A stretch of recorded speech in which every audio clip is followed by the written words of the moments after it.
आपको समान वर्ग में कर दिया जाएगा, यानी कि आपको हिंदू बना दिया जाएगा।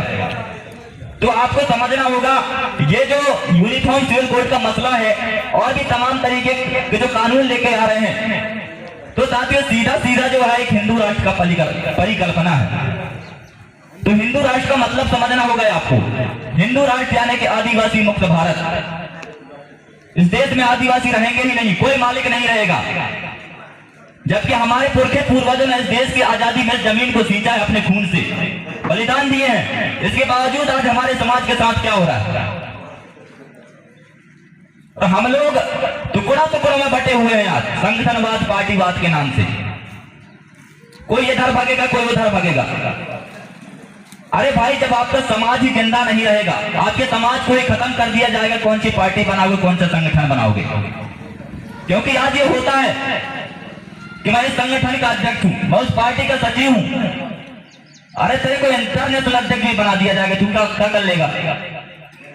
साथियों, जब तक आपके अंदर वैचारिक सोच नहीं है, वैचारिक शक्ति नहीं है, तब तक आप लोग लड़ाई नहीं लड़ सकते। आज हम लोग कुछ बिकाऊ नेताओं के विचारधारा पे चलते हैं, इसलिए हमारा समाज जो साथियों कभी सफल नहीं होता। हमें अपने पुरखों के बनाए रास्ते पे चलना है। जो हमारे भगवान बिरसा मुंडा ने लड़ाई लड़के हमें जो जल जंगल जमीन का अधिकार दिया, आज संविधान में इतने सारे कुछ अधिकार दिलाए हैं, तो हमारे महापुरुषों की बदौलत मिले हैं, महापुरुषों की कुर्बानियों की बदौलत मिले हैं। लेकिन इनको आज चंद जो आजादी के बाद हमारे ऊपर कानून लागू ही नहीं होते, ऐसे कानून बना के हमारे अधिकारों को खत्म करने का प्लान बना रही है सरकार। साथियों, आप लोगों को समझना होगा कि आदिवासियों को सरकार खत्म क्यों करना चाह रही है।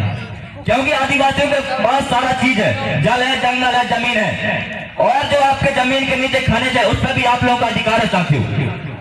क्योंकि सुप्रीम कोर्ट कहती है कि जिसकी जमीन होगी उसकी खनिज किया जा रहा है। जिस क्षेत्र में खनिज है, जिस क्षेत्र में खनिज है, वहां के आदिवासियों को विस्थापन करके भगाया जा रहा है।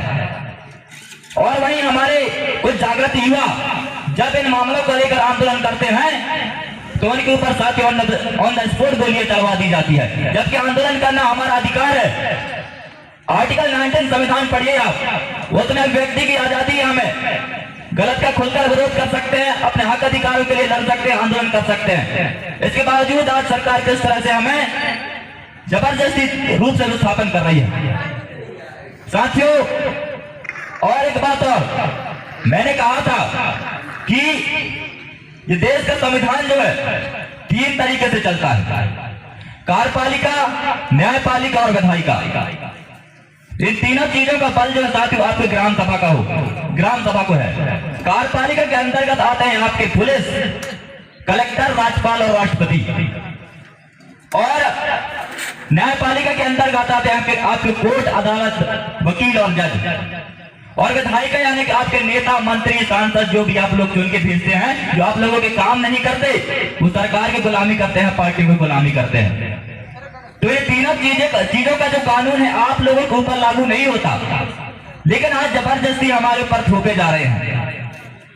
अब कार्यपालिका मैंने आप लोगों को बताया, जो पुलिस भी आती है, उनके जो वो लोग धारा लगाते हैं हमारे ऊपर अवैध रूप से, असंवैधानिक रूप से, IPC इंडियन पिनल कोड, उसके सेक्शन 5 आप देखिए, उसमें स्पष्ट लिखा है कि विद्यमान विधि को जो है किसी भी प्रकार से प्रवर्तन नहीं करेगी।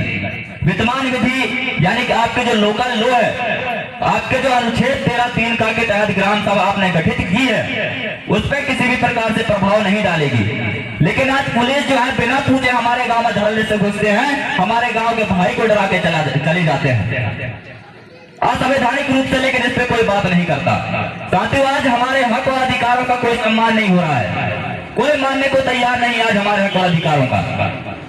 साथियों, हम इस देश के मालिक हैं, ये इतिहास भी कहता है, आज हमारे किले महल भी हैं, और इस देश का कानून भी कहता है इम्प्रूव करने के लिए तैयार हूं। सुप्रीम कोर्ट कहता है 5 जनवरी 2011 को सुप्रीम कोर्ट ने एक स्टेटमेंट जारी किया था, उसमें उन्होंने कहा कि 8% आदिवासी ही इस देश का असली मालिक है, बाकी सब आक्रमणकारियों की संतानें हैं। लेकिन कोई मानने को तैयार नहीं, सरकार भी नहीं मान रही है। सरकार तो आदिवासी मानने को तैयार ही नहीं है। कहीं जनजाति कह रही है, कहीं वनवासी कह रही है, तो कहीं क्या कह रही है। साथियों, आप लोगों को समझना होगा, यदि आज भी हम लोग शांत रहे तो आने